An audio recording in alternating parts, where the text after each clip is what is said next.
ప్రతిధ్వనికి స్వాగతం. మూసీకి మంచి రోజులు తెచ్చేలా తరతరాలుగా మురికి కోపంగా మారిన నదిని రేపటి తరాలకు ఓ మంచినీటి సరస్సుగా అందించేలా ప్రక్షాళనతో హైదరాబాద్ నగర రూపురేఖలే మార్చేలా మూసీ పునరుజ్జీవానికి వడివడిగా అడుగులేస్తోంది రాష్ట్ర ప్రభుత్వం. బాపుఘాట్ వద్ద 150 మీటర్ల ఎత్తైన గాంధీ విగ్రహ నిర్మాణం, నిరంతరం మంచినీటి ప్రవాహం, చుట్టూ ఆహ్లాదకర వాతావరణం సహా నైట్ టూరిజానికి కేర్ ఆఫ్ అడ్రస్గా మూసీ మారబోతోంది. హైదరాబాద్ మహానగరంలో 55 కిలోమీటర్లు ఉన్న మూసీ పరివాహకంలో తొలి దశలో 9 కిలోమీటర్ల మేర రూపం మారనుంది. ఈ పనులు కూడా ఉగాది నుంచే ప్రారంభం కానున్నట్లు తెలుస్తోంది. అనుకున్నట్లు జరిగితే 2030 నాటికి స్వచ్ఛ మూసీని చూస్తామంటున్నాయి ప్రభుత్వ వర్గాలు. మరి స్వచ్ఛ మూసీతో నగరానికి ఎంత మేలు? లక్ష్యాలు బాగానే ఉన్నా సవాళ్ల మాట ఏంటి? ఆక్రమణల తొలగింపు, వ్యర్థాల శుద్ధి లాంటివి ఎలా చేయాలి? మిషన్ మూసీపై నిపుణులు ఏమంటున్నారు? ఇదే అంశంపై ఈ రోజు ప్రతిధ్వనిలో చర్చిద్దాం. చర్చలో పాల్గొంటున్న వారు కరుణాకర్ రెడ్డి గారు, వాక్ ఫర్ వాటర్ స్వచ్ఛంద సంస్థ వ్యవస్థాపకులు, అండ్ ప్రొఫెసర్ దొంతి నరసింహారెడ్డి గారు, ప్రముఖ పర్యావరణవేత్త. కరుణాకర్ రెడ్డి గారు, నరసింహారెడ్డి గారు, నమస్తే అండి. కరుణాకర్ రెడ్డి గారు, మీతో స్టార్ట్ చేద్దాం. మూసీ నది అభివృద్ధి లక్ష్యంగా ప్రభుత్వం చకచక అడుగులైతే వేస్తోంది. సీఎం రేవంత్ రెడ్డి గారు సైతం తన ప్రసంగాల్లో మూసీకే అధిక ప్రాధాన్యత అని చెప్పుకుంటూ వస్తున్నారు. అయితే ఈ ప్రభుత్వం ఇనిషియేటివ్గా తీసుకుంది, దీన్ని ఎలా చూడాలంటారు? ఇది చాలా శుభ పరిణామం అండి. ప్రభుత్వాలు ఈ యాక్టివిటీ ఎప్పుడో చాలా ఒక 20-30 సంవత్సరాల క్రితమే జరిగి ఉండాల్సింది. బట్ ఫైనల్ గా ఒక గవర్నమెంట్ విల్ పవర్ తో ఇటువంటి కార్యక్రమాన్ని స్టార్ట్ చేయడం అనేది చాలా శుభ పరిణామమే. ఇది మాత్రం చాలా అవసరం కూడా. నేను నా మనస్ఫూర్తిగా ఇటువంటి ప్రాజెక్ట్ ని నేను స్వాగతిస్తున్నాను. అయితే యాక్చువల్ గా ఇక్కడ మూసీ పునరుజ్జీవనము అనేది హైదరాబాద్ చాలా అవసరము. కానీ జస్ట్ బ్యూటిఫికేషన్ అనేది కాకుండా రియల్ రిజనరేషన్ అనేది జరగాలి ఇక్కడ. అంటే ఇప్పుడు ఈ అభివృద్ధిలో భాగంగా ఇటు బాపుఘాట్ వద్ద 150 మీటర్ల ఎత్తులో గాంధీ విగ్రహ నిర్మాణానికే ప్రభుత్వం ప్రణాళికలు రచిస్తోంది. అసలు విగ్రహ ఏర్పాటులో ప్రభుత్వ ఆలోచనలు ఏంటండి? ప్రభుత్వ ఆలోచనలు ఏంటనేది మనకు స్పష్టంగా తెలియదండి. బట్ హైదరాబాద్ ను కొన్ని రకాలుగా ఒక మంచి ఒక టూరిజం స్పేస్ గా తీయాలనే దానికోసం ఒక ఐకానిక్ లొకేషన్స్ అయి ఉండొచ్చు. ఒకటి ఇట్లా హైదరాబాద్ లో చాలా వరకు ఐకానిక్ స్పేసెస్ ఉన్నాయి. లైక్ ఇప్పుడు మనం హుస్సేన్ సాగర్ లో డాక్టర్ బిఆర్ అంబేద్కర్ గారి ఇది ఒక పెద్ద స్టాచ్యూ ఉన్నది మనకు. తర్వాత మన ఇక్కడ శంషాబాద్ ఏరియాలో కూడా యూనిటీ స్టాచ్యూ ఆఫ్ యూనిటీ ఉన్నది మనకు. అట్లా ఐకానిక్ ఉండడానికి ఉండొచ్చు. బట్ బేసిక్ గా మనం ఇప్పుడు ఏదైతే మూసీ పునరుజ్జీవం అనే దాని మీద ఎక్కువ ఉన్నది. ఓకే, అక్కడ విగ్రహం, బాబు గారి విగ్రహం అనేది ఎంతవరకు అవసరం అనేది ఈవెన్ తుషార్ గాంధీ గారు కూడా రీసెంట్ గా అన్నారు. అంటే విగ్రహం కన్నా అక్కడ గాంధేయవాదానికి అగాంధేయవాదం అని అంటున్నారు. అంటే అక్కడ ఉన్నటువంటి ప్రజల యొక్క ఇళ్లను కూర్చోగొట్టడం అనేది కొన్ని విమర్శలు ఉన్నాయి. అందుకన్నా బిఫోర్ ఇప్పుడు ఈ మూసీ నది 240 కిలోమీటర్ల ఆరిజిన్ నుంచి మనకు కల్మినేషన్ వరకు. ఎక్కడ ఆరిజిన్ అంటే మనకు తెలుసు కదా, మన వికారాబాద్ లోని అనంతగిరి దగ్గర నుంచి మొదలైన తర్వాత వాదేపల్లి దగ్గర ఎక్కడైతే కల్మినేషన్ అవుతుందో, కృష్ణ వెళ్తుందో, ఈ 240 కిలోమీటర్ల ప్రయాణంలో హైదరాబాద్ లో జరుగుతున్నటువంటి ఏదైతే ఈ ప్రయాణం ఏదైతే ఉందో ఇది కేవలం 55 నుంచి 60 కిలోమీటర్లు అనుకుంటాం. ఇక్కడనే more than 70-80% and above pollution ఇక్కడే జరుగుతూ ఉంది. సో ఇప్పుడు మనకు తెలుసు హైదరాబాద్ లో మనందరికి తెలుసు ఆల్మోస్ట్ నియర్లీ 1900 MLD ఎస్టీపీ అంటే సీవేజ్ ప్రొడ్యూస్ అవుతుంది. దాంట్లో 60% గవర్నమెంట్ లెక్కల ప్రకారంగా ట్రీట్మెంట్ జరుగుతుందని అంటున్నారు. కానీ మనం ఎక్కడ చూసినా అసలు ఈ ఇంత పర్సెంటేజ్ కూడా ట్రీట్మెంట్ జరుగుతుందా లేదనేది చాలా ఉన్నది. అంటే ఇక్కడ కావాల్సింది ఒక బ్యూటిఫికేషన్ కన్నా రిజర్వేషన్ అనేది చాలా ఇంపార్టెంట్. దాని మీద ఎక్కువ ఫోకస్ చేయాలా. ఫస్ట్ ఎక్కడైతే వేస్ట్ సీవేజ్ జనరేషన్ అవుతుందో ఆ పాయింట్ ఆఫ్ జనరేషన్ దగ్గర నుంచి ట్రీట్మెంట్ మొదలు పెడితే తర్వాత ఈ బ్యూటిఫికేషన్ అంటే చాలా బాగుంటుందని నేను అనుకుంటున్నాను. Right sir. నరసింహారెడ్డి గారు, మురికి నీటికి ప్రతిరూపంగా మారిన మూసి పునరుజ్జీవం కావాలంటే ప్రక్షాళన అసలు ఎంత అవసరం అంటారు? మేము అసలు ఆ ప్రక్షాళన పదము ప్రాథమికంగా కొంత మార్చి మాట్లాడుతున్నాము. ఇప్పుడు ఈ ప్రభుత్వం కూడా అధికారంలోకి రాగానే మూసి పునరుద్ధరణ అని మొదలు పెట్టారు. అది ఆహ్వానించిన అప్పుడు కూడా ఆహ్వానించినాం. కాకపోతే రాను రాను రాజుగారి గుర్రం గాడిద అయినట్టు ఈ 2 ఏళ్లలో క్రమంగా పునరుద్ధరణ నుంచి కేవలం ప్రక్షాళన, ఇప్పుడు ప్రక్షాళన నుంచి విగ్రహం దగ్గరకు వచ్చారు. అసలు ఇప్పుడు మాట్లాడుతున్న 9 కిలోమీటర్ల ప్రాజెక్ట్ గాంధీ సరోవర్ ప్రాజెక్టు, ఉమ్, దీనికి తల లేదు తోక లేదు. మూసీ పునరుద్ధరణ మేము ఇప్పుడు కాదు 30 ఏళ్ల నుంచి ఎలా చేయాలి, ఏం చేయాలని సలహాలు ఇస్తున్నాం. 1999, 2001లో అప్పుడు సుందరీకరణ అని మొదలుపెట్టిన ప్రభుత్వము ఉమ్, క్రమంగా ప్రభుత్వం మారిన కొద్దీ సుందరీకరణ, ప్రక్షాళన ఇవన్నీ మాట్లాడారు. ఈ ప్రభుత్వమే మొట్టమొదటిసారి పునరుద్ధరణ అన్నది. ఉమ్, అబ్బాయి ఇప్పటికి ప్రభుత్వానికి కొంత జ్ఞానం వచ్చింది అని అనుకున్నాము, ఉమ్, కానీ 2 ఏళ్లలో అది జరగట్లేదు. మొట్టమొదట చేయాల్సింది ఏంది, అసలు నది యొక్క పరివాహక ప్రాంతం నిర్ధారణ జరగాలి. ఈ నిర్ధారణ జరగట్లేదు. ప్రాజెక్టు పెట్టి 500 మీటర్ల బఫర్ అని చెప్పి ఇప్పుడు చాలా మటుకు ఐడెంటిఫై చేసి మీరు అందరూ వెళ్ళిపోవాలని చెప్తున్నారు. ఉమ్, మనకు రిలీఫ్ అండ్ రీహాబిలిటేషన్ విధానమే లేదు. ఒక ముఖ్యమంత్రి ఒక సభలో నేను మీకు నిర్వాసితులకు మంచి ప్యాకేజ్ ఇస్తా అని వ్యక్తిగతంగా సభలో ఒక ఉపన్యాసంలో చెప్పిన సందర్భమే తప్పితే ప్రభుత్వానికి ఇప్పటి వరకు కూడా ఒక సమగ్ర రిలీఫ్ అండ్ రీహాబిలిటేషన్ విధానం లేదు. అవును. అంటే ఆ మూడవది ప్రాజెక్ట్ కోసం ఈ రెండవది భూసేకరణ కానీ, నిర్మాణాల కూల్చివేతకు సంబంధించి కానీ వందలాది కుటుంబాలు తమ ఇళ్లలు కోల్పోతామనే భయాందోళనలో ఉన్నారు. అంటే వారికి ఎలాంటి భరోసా కల్పించాలంటారు? మొట్టమొదట అసలు మూసీ పునరుద్ధరణ ప్రాజెక్టు ఏంటి, డిపిఆర్, డీటెయిల్ ప్రాజెక్ట్ రిపోర్టు ముందట ప్రజల ముందు పెట్టారు. ఉమ్, ఎందుకంటే అసలు ఏం చేయాలనే దాని మీద ఏ ఒక్క వ్యక్తి చెప్తే జరిగే పరిస్థితి లేదు. ఎందుకంటే ఇది మనం 269 కిలోమీటర్ల మూసీ నది, దీని మీద ఆధారపడి దాదాపు 1.5 కోటి జనాభా ఉన్నారు. మనం ఏదో ఒక వ్యక్తి నేను ఇది ఒక 4,000 కోట్లు పెట్టి పూర్తిగా మూసి ప్రక్షాళన చేస్తా అంటే నమ్మే పరిస్థితి లేదు. అందుకే నమ్మాలి, ప్రజలకు విశ్వాసం కలగాలి, ప్రజలు కూడా ఇందులో పాల్గొనాలంటే మనకు మొట్టమొదట కావాల్సింది ఏంటంటే డీటెయిల్డ్ ప్రాజెక్ట్ రిపోర్ట్.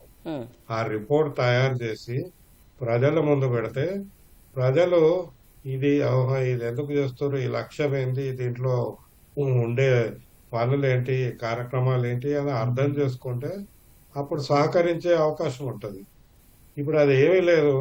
మీకు ఆ 2 ఏళ్ల క్రితం చెప్పింది వేరు, ఇప్పుడు ఒక నెల నుంచి నిన్న మొన్న ఇచ్చిన ఉపన్యాసాల్లో చెప్పింది వేరు. ఇప్పుడు కేవలము నార్సింగి కింద నుంచి మనకు ఆ సంగం వరకు 9 కిలోమీటర్ల ప్రాంతంలో గాంధీ సరోవర్ ప్రాజెక్ట్ అంటుంది. అంటే ఏంది, ఇక్కడ కాంక్రీటైజేషన్ చేసి ఆహ్లాదకర వాతావరణం కాంక్రీట్ చేస్తే ఆహ్లాదకర వాతావరణం ఎట్లా వస్తుంది? రెండోది, మురికి నీరు మూసీ నదికి మొత్తం పైనుంచి మనం అజీజ్ నగర్ ఆ పైనుంచి కూడా కిందికి వస్తుంది. మరి ఆ మురికి నీటిని ఏం చేస్తారు అనేది మాకు ఇక్కడ స్పష్టత లేదు. ఉమ్, కేవలము నిర్వాసితులు చేయడము, మేమేదో నిర్మాణం ఏం చేస్తారు, అది ఆ ప్రక్షాళన ఎట్లా చేస్తారు? ఇక్కడ ముసలి వాళ్ళు పిల్లలు కూర్చొని గప్పాలు కొట్టుకోవచ్చు అంటే అక్కడ ఎట్లా ప్రక్షాళన జరుగుతుంది? పైనుంచి మురికి నీటి వస్తుంటే కిందికి పారాల్సిన పరిస్థితి ఉంటే మీరు మధ్యలో ఏం చేస్తే ఆహ్లాదకర వాతావరణం వస్తుంది? దీని మీద స్పష్టత లేదు. ఉమ్, కేవలం అక్కడ భూమి తీసుకుంటుంది. భూమి కేవలం ఈ నిర్వాసితులదే కాదు, మనకు అక్కడ సంస్థలకు భూమి ఉంది. ఇప్పుడు వాలంటారీ ఉంది, అవన్నీ కూడా దాదాపు 300 ఎకరాలు అక్కడ పోతున్నాయి. ఉమ్, ఇక్కడ రక్షణ శాఖకు సంబంధించిన 100 ఎకరాలు పోతున్నాయి. రైట్. ఇవి కాక ఈ ప్రైవేట్ అపార్ట్మెంట్లు కానీ తర్వాత ఇంకా ఇండ్లు కానీ కాలనీలు కానీ ఇవన్నీ ఉన్నాయి. ఎంత భూమి తీసుకుంటున్నారు? ఈ భూమి దేనికి? దాదాపు నా అంచనా ఒక సో మీరు కనీసం చెప్పినట్టు అసలు ప్రజలకు భరోసా కల్పించాలి. డిపిఆర్ రెడీగా ఉంది, ఇంత తీసుకుంటున్నాము, మీకు ఇలా చేస్తామనేది భరోసా కల్పించాలంటారు. Right sir. కరుణాకర్ రెడ్డి గారు అదొకటి. రెండోది మాట్లాడదాం relief sir. And rehabilitation policy, భూసేకరణ విధానం కావాలి రెండు. రైట్. కరుణాకర్ రెడ్డి గారు, జంట జలాశయాల నుంచి గాంధీ సరోవర్ వరకు 15 వంతెనలు, నదికి ఇరువైపులా 100 అడుగులు 80 అడుగుల రోడ్లు, సైక్లింగ్ ట్రాక్లు నిర్మిస్తే అసలు మరి మూసీ రూపురేఖలు ఎలా మారొచ్చు అంటారు? అదేనండి, ఇప్పుడు సార్ అన్నట్లు, నరసింహారెడ్డి గారు చెప్పినట్లు జస్ట్ కాంక్రీటైజేషన్ అనేది మాత్రమే బ్యూటిఫికేషన్ అనేది కాదండి. ప్రపంచంలో చాలా వరకు మీరు లండన్ లో కానీ లేకపోతే సియోల్ లో కానీ ఎక్కడైతే నదుల పునరుజ్జీవనం బ్యూటిఫికేషన్ చేశారో, ఈవెన్ వరల్డ్ బ్యాంక్ వాళ్ళు కూడా చెప్పారండి, ఒక స్పాంజ్ టైప్ ఆఫ్ టెక్నాలజీ కావాలి మనకు. అంటే ఒక సిస్టమేటిక్ ఎట్లా ఉండాలంటే అక్కడ బయోడైవర్సిటీ ఉండాలా, అక్వాటిక్ లైఫ్ ఉండాలా. స్పెషల్ గా మనకు చూస్తా ఉన్నాము హైదరాబాద్ లో ఇప్పుడు ఈ క్లైమేట్ చేంజ్, గ్లోబల్ వార్మింగ్ తో రెయిన్ డెన్సిటీ పెరుగుతూ ఉంది. పెరిగినప్పుడు మన నాలాలు పొంగి పొర్లుతున్నాయి. అసలు మన ఇన్ఫ్రాస్ట్రక్చర్ లేదండి. మనకు బేసిక్ గా ఒక సిటీ ప్లాన్ అనేది ఒక ప్రాపర్ గా లేదు. ఇప్పుడు ఆల్మోస్ట్ 2000 ml 2000 పైన MLD వాటర్ వస్తుంటే దాంట్లో 60% అంటున్నారు. దాని మీద కూడా ఎక్కువ ఎవరికి స్పష్టత లేదు. సో వారన్నట్లు ఇక్కడ జస్ట్ కేవలం వంతెనలు బ్యూటిఫికేషన్ ఉంటే తర్వాత కొన్ని రోజుల తర్వాత ఏమి కావదండి. మీరు ఒక సింపుల్ ఎగ్జాంపుల్ చూడండి, హైటెక్ సిటీ దగ్గర దుర్గం చెరువులో ఒక కేబుల్ బ్రిడ్జ్ చేశారండి. అది బ్యూటిఫికేషన్ అండ్ కనెక్టివిటీ అని చెప్పారు. తర్వాత ఈ మధ్యలో గుర్రం డెక్క పెరుగుతుంది అందులో. ఈ మధ్యలో కూడా హైదరాబాద్ కూడా వాళ్ళ మీద ఇది చేశారు. అంటే ఎప్పుడైతే మనము మెయింటెనెన్స్ లేకపోతే, ప్రజల భరోసా లేకపోతే, ప్రజల భాగస్వామ్యం లేకుండా కేవలము ప్రభుత్వము ఒక కాంట్రాక్ట్ వే ఆఫ్ యాక్టివిటీలో ఇది సమస్యకు పరిష్కారం రాదు. సో ఫస్ట్ వారు అన్నట్లు డిపిఆర్ లో మనకు ఒక స్పష్టత ఉండాలి. ఇక్కడి నుంచి వాటర్ వస్తుంది, ఎంత వాటర్ వస్తుంది, దీనివల్ల ఏం జరుగుతూ ఉంది. ఫస్ట్ క్లీన్ చేసిన తర్వాత ఒక శుద్ధమైన నీటి వస్తున్నప్పుడు అక్కడ నివాసయోగ్యంగా, అంటే మనుషులకు కానీ అక్కడ వెళ్ళి ఏదైనా చేసినప్పుడు నివాసయోగ్యంగా ఉన్నప్పుడు అక్కడ ఏదైనా చిన్న చిన్న ఇన్ఫ్రాస్ట్రక్చర్స్ కట్టుకోవచ్చు. దాంట్లో ఎటువంటి ఇది లేదు. కానీ డైరెక్ట్ గా మనం ఓన్లీ ఇన్ఫ్రాస్ట్రక్చర్ బిల్డ్ చేసి డబ్బులన్నీ ఖర్చు పెట్టిన తర్వాత అది మెయింటెనెన్స్ లేక చాలా మంది వెళ్ళక, ఇప్పుడు మన దగ్గర హైదరాబాద్ లో ఉన్నట్టు పర్యాటక ప్రాంతాలు ఉండే చిన్నదండి. బేసిక్ ఎగ్జాంపుల్, ఇప్పుడు హైదరాబాద్ లో east part of Hyderabad Saroor Nagar చెరువు దగ్గర ఆహ్లాదకరంగా బండి కట్టారు, అంతే కట్టారు. కానీ అక్కడ వెళ్ళి ఉండలేరండి. అసలు ఈవెన్ వృద్ధులు ఉండలేరు, ఎవరు ఉండలేరు. ఎందుకంటే అక్కడ ఆ ఈకో సిస్టమే లేదు. ఏమి అక్కడ దోమలు, విచిత్రమైన దోమలు అండి. అక్కడికి వెళ్తే కొన్ని రకాలైనటువంటి జబ్బులను ఆస్వాదించుకొని తీసుకొని ఇంటికి తెచ్చి ఇదే ఉంటది. కానీ జనాలు అక్కడ ఎన్విరాన్మెంట్ ను ఆస్వాదించే పరిస్థితి లేదు. సో ఫస్ట్ ఇంపార్టెంట్, ఇన్లెట్ ఏదైతే ఉందో లోపలికి వస్తున్నదో ఆ ట్రీటెడ్ వాటర్ లోపల ఫ్లో ఉండి అందులో బ్యూటిఫికేషన్ గా ఉండి కనపడాలి. ఫస్ట్ నీళ్లు ఉండాలా, అక్వాటిక్ లైఫ్ ఉండాలా. అప్పుడు మనం చిన్న చిన్న ఇన్ఫ్రాస్ట్రక్చర్ బ్యూటిఫికేషన్ చేసుకోవచ్చు. కానీ కేవలం ఇన్ఫ్రాస్ట్రక్చర్ బిల్డ్ చేసిన తర్వాత అక్కడ ఏమాత్రం దాన్ని యూజ్ చేయకపోతే, చాలా వరకు ప్రభుత్వం చేస్తున్నటువంటి ఈ ప్రాజెక్టులలో ఆఫ్టర్ మెయింటెనెన్స్ ఉండదండి. బేసిక్ ఆఫ్టర్ మెయింటెనెన్స్ లేకుండా, ఏమి లేకుండా డైరెక్ట్ రా సీవేజ్ పంపించడం వల్ల ఈ వంతెనలు ఎన్ని కట్టినా లేకపోతే ఎంత పెద్ద విగ్రహం కట్టినా దానికి ఒక రకమైనటువంటి అర్థం ఉండకపోతుండొచ్చు. అది మాత్రమే చాలా ఇంపార్టెంట్ ఆస్పెక్ట్. ఫస్ట్ అక్కడ ఒక లైఫ్ క్రియేట్ చేయాలి. ఒక రియల్ గా ఒక బయోడైవర్సిటీ లైఫ్ క్రియేట్ చేసిన తర్వాత ఎన్ని కట్టినా చాలా అందంగా ఉంటుంది, రియల్ గా అవుతుందండి ప్రాజెక్ట్. రైట్. నరసింహారెడ్డి గారు, మూసీలో నిరంతరం మంచినీరు ప్రవహించేలా చేయడానికి గోదావరి నుంచి కూడా నీటిని తరలిస్తామనేది ప్రభుత్వ ఆలోచన. అది ఎందుకు అవసరం అంటారు? అసలు అది అవసరమే లేదు. ఇది మభ్యపెట్టే మా కార్యక్రమంలో భాగంగా మురికి నీటిని శుద్ధి చేసి మూసీ నదిలోకి వదిలే వ్యవస్థ నిర్మాణం చేయకుండా పైనుంచి ఎక్కడో 150 కిలోమీటర్ల నుంచి నీరు తీసుకొచ్చి అలా బారబెడితే మురికి నీరు కనపడకుండా పోతుంది. కానీ మురికి నీరు ఉంటుంది, మురికి నీరు కనపడకుండా చేస్తామని. ఇది సబర్మతి ప్రాజెక్టులో కూడా ఇట్లే చేశారు. కానీ మెయింటెనెన్స్ ఇంటెన్సివ్. మనకు 10,000 కోట్లు కేవలము ఆ గోదావరి నీరు తీయడానికే ఖర్చు అవుతుంది. తర్వాత నిరంతరం 3 టీఎంసీలు 4 టీఎంసీలు అలా పారబెట్టడం అంటే అంతకంటే వేస్ట్ఫుల్ ప్రాజెక్ట్ ఏది లేదు. మనకు తెలంగాణలో కష్టపడి 2 లక్షల కోట్ల అప్పు తెచ్చి కాళేశ్వరం ప్రాజెక్ట్ కట్టింది మురికి నీటిని అది డైల్యూట్ చేయడానికి కాదు అది. సో ఇందులో గోదావరి నీరు తేవడం అంటే ఇది కేవలము టూరిజం కొరకు బ్రాండ్ ఇమేజ్ కొరకు చేస్తున్నారు తప్పితే ఖర్చు విపరీతంగా ఉంటది. మెయింటెనెన్స్ ఇంటెన్సివ్ ఆలోచన అది. ఉమ్, అసలు అది పని చేయదు. ఎందుకంటే సబర్మతిలో కూడా ఆ నర్మదా నది నుంచి నీళ్లు తెచ్చి అందులో పోస్తే కొన్ని రోజుల తర్వాత ఆ ఖర్చు భరించలేక వాళ్ళు ఆపేస్తే ఇంకా మురికి నీరు పెరిగిపోయింది అది. ఇక్కడ కూడా అదే పరిస్థితి వస్తుంది. అంటే మీరన్నట్టు వ్యర్థాలు ముందుగా శుద్ధి చేసే ప్లాంట్లు తీసుకొచ్చి బయోడైవర్సిటీ తీసుకొచ్చి అనుకున్నవన్నీ స్పష్టంగా జరిగినట్లయితే మూసీ చుట్టూ వ్యాపారాలు కానీ నైట్ టూరిజం అభివృద్ధి చేస్తామంటున్నారు సీఎం రేవంత్ రెడ్డి. ఈ విధానంతో ఉపాధి అవకాశాలకు నగర ఆర్థిక వ్యవస్థకు మేలు జరుగుతుందంటారా? అందుకే వ్యవస్థ సుస్థిరంగా ఉండాలి. ఇప్పుడు ఏదన్నా మనము ఒక మౌలిక సదుపాయము నిర్మాణం చేసిన ప్రభుత్వం ఏదైనా ఒక కొత్త వ్యవస్థ తీసుకొచ్చే ప్రయత్నం చేస్తే ఉమ్, సుస్థిరంగా దానంతట అది నడిచే విధానం ఉండాలి. కేవలము ఇప్పుడు ఏం చేస్తున్నారు, బ్యూటిఫికేషన్ మాత్రమే చేస్తున్నారు, పునరుద్ధరణ కాదు. బ్యూటిఫికేషన్ లో భాగంగా మురికి నీరు పారడానికి మంచి నీరు తెచ్చి పోస్తున్నారు. ఉమ్, రెండోది అక్కడ అంతా కాంక్రిటైజ్ చేసి నైట్ పార్కులు ఈ టూరిజం అంటారు. దాని నుంచి వచ్చే రెవెన్యూ ఎంత ఉంటుంది? రేపు పొద్దున ఇప్పుడు ఈ కాంక్రీట్ నిర్మాణం కానీ దాంట్లో తెచ్చిపోసే నీళ్ళకి కానీ ఈ ఈ రెవెన్యూ ఏమాత్రం సరిపోదు. కొన్ని రోజులకి అక్కడ ఎవరు కూర్చోలేరు. ఇంకో సమస్య ఏంటంటే అసలు నైట్ పార్కులు నైట్ సఫారీలు అంటారు. ఎంత రెవెన్యూ వస్తుంది ఏమన్నా అంచనా ఉంది అక్కడ? రెండోది ప్రభుత్వం ప్రజలు కోరుతుంది నదిని పునరుద్ధరించదేయండి. నది పునరుద్ధరణలో ఒకవేళ ప్రజలు ఉపయోగించే చర్యలు చేపడితే ఉమ్, ప్రజల్ని అడగాలి, మీరు అక్కడికి వస్తారా, మీకు నైట్ సఫారీలు పెడతామా, ఇవన్నీ అడగాలి కదా. అసలు ఆ ప్రజలు అడగండి చేయండి మేము చేస్తామని చెప్పి కాంక్రిటైజ్ చేస్తామని చెప్పి ఖర్చు నిరంతర ఖర్చు ఉంటుంది. ఆ ఖర్చు ఎట్లా భరిస్తారు? ఇప్పటికే అసలు ఎస్టీపీలకి డబ్బులు లేవు. అప్పులు జిహెచ్ఎంసీ మీద 5,000 కోట్ల అప్పులు ఉన్నాయి.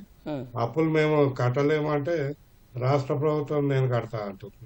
Right sir. ఆ రాష్ట్ర ప్రభుత్వం మీద అప్పులు ఉన్నాయి. సో ఈ ఒక ప్రాజెక్ట్ చేస్తే నిరంతర ఖర్చు చేసే విధంగా ఉంటే అది పనికిరాని ప్రాజెక్టు.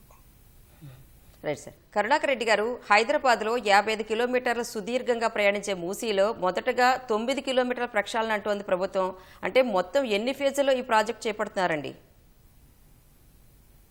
అంటే ఇప్పుడున్న బయట ఉన్న సమాచారము ఇది 2 లేదా 3 ఫేజ్లు అని అంటున్నారు. ఫేజ్ 1 ఏమో అప్రాక్సిమేట్లీ మీరు అన్నట్లు అరౌండ్ 9 to 10 కిలోమీటర్స్ అని ఉన్నది. బట్ టీపీఆర్ రియల్ గా బయట ఎంతవరకు అనేది ఇంకా క్లియర్ గా క్లారిటీ లేదన్నట్లే ఉన్నదండి. సమాచారం క్లియర్ గా లేదు. బట్ అవైలబుల్ ఉన్న న్యూస్ ప్రకారంగా దాని దగ్గర ఫేజ్ 1 లో అప్రాక్సిమేట్లీ ఒక 6,000 crores వర్క్ స్పెండ్ చేస్తున్నాం అన్నట్లు ఇనిషియల్ గా చేస్తున్నారు. బట్ ఈ కేవలం ఈ 9 కిలోమీటర్లు, ఇప్పుడు మనకు 55 కిలోమీటర్ల హైదరాబాద్, 260 కిలోమీటర్ల మూసి మొత్తం నదిలో ఉమ్, కేవలం ఈ పార్ట్ చేయడం వల్ల అక్కడే ఆగదు కదండి. అది ఫ్లో కిందికి రావాలా, కిందికి వచ్చింది మళ్ళీ మురికి నీళ్ళే ఉంటుంది.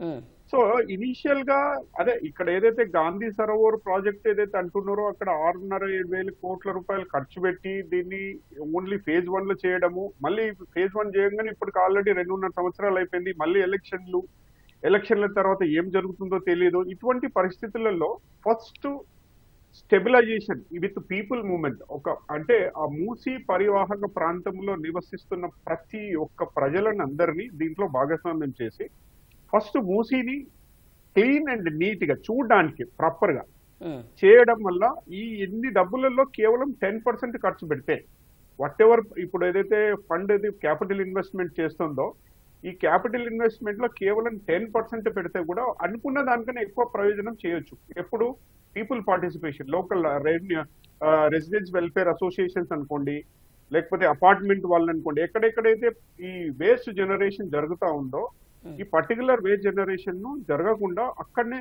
మనం స్టాప్ చేసి మొత్తం ఫస్ట్ పై నుంచి కింది వరకు ఒక ప్రాపర్ ఒక స్ట్రక్చరల్ అవ్వకుండా ఒక న్యాచురల్ వే ఆఫ్ ఫ్లోను వారన్నట్టు ఇప్పుడు మొత్తం ఈ నదీ పరివాహక ప్రాంతం ఏదైతే ఉందో రివర్ బేసిన్ ను మనం చేసి రివర్ బేసిన్ లో ఉన్న ప్రతి ఒక్కరిని ఇందులో ఇన్వాల్వ్ చేసి లిటర్ చేయకుండా లేకపోతే వేస్ట్ దీనికి రాకుండా చేసిన తర్వాత మనం అనుకున్నట్టు మళ్ళీ ఇంకా నెక్స్ట్ ఎనీ ప్రాజెక్ట్స్ చేసుకోవచ్చు.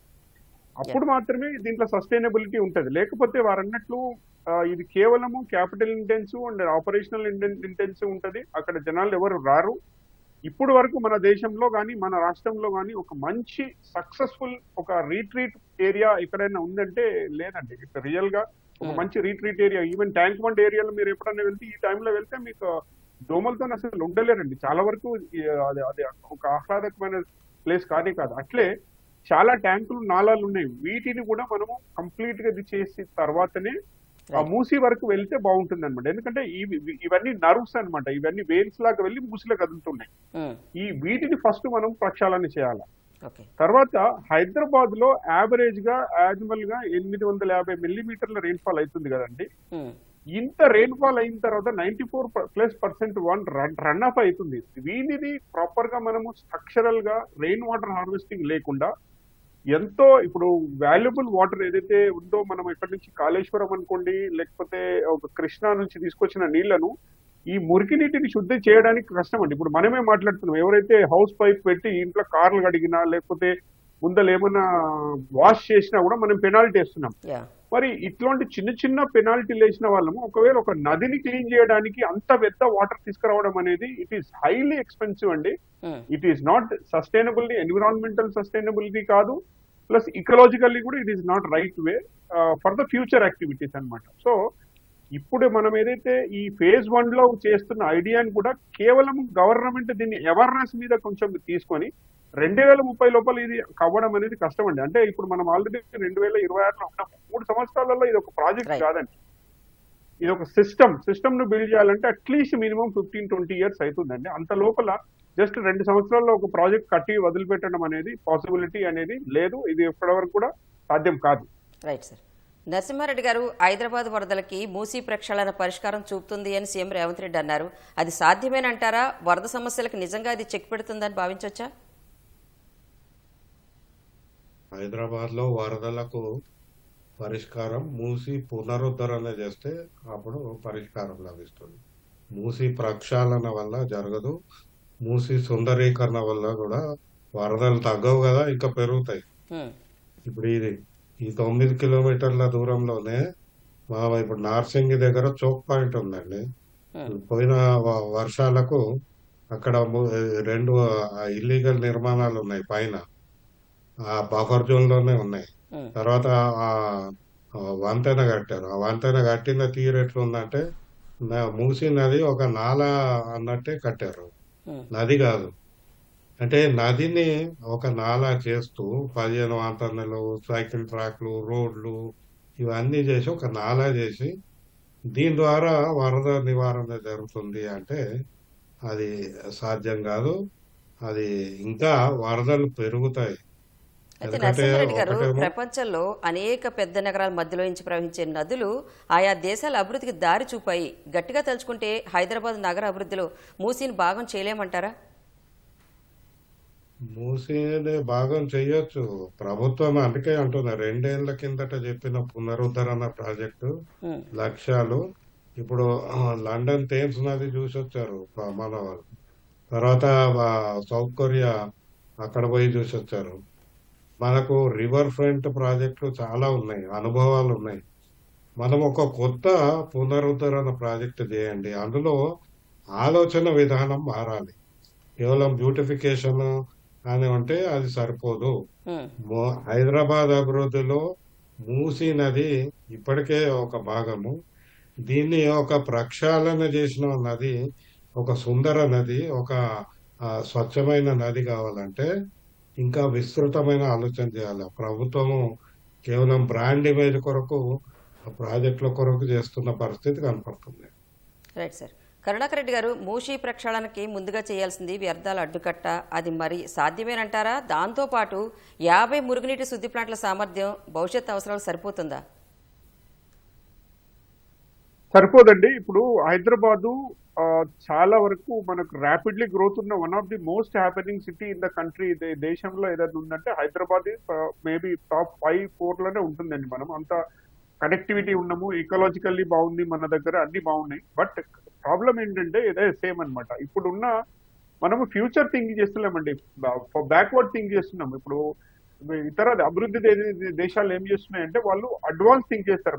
Next 10 to 20 years, 30 years, 40 years population ఎలా ఉండబోతుంది, దానికి కావాల్సిన ఇన్ఫ్రాస్ట్రక్చర్ ఎక్కడ ఉంది అనేది అభివృద్ధి చెందిన దేశాలు. మనం ఏం చేస్తున్నాం ఇప్పుడున్న దాంట్లోనే మనకు 40% అన్ట్రీటెడ్ వాటర్ ఉంది. అంటే డైరెక్ట్లీ రా సీవేజ్ వాటర్ ను పంపుతున్నాం.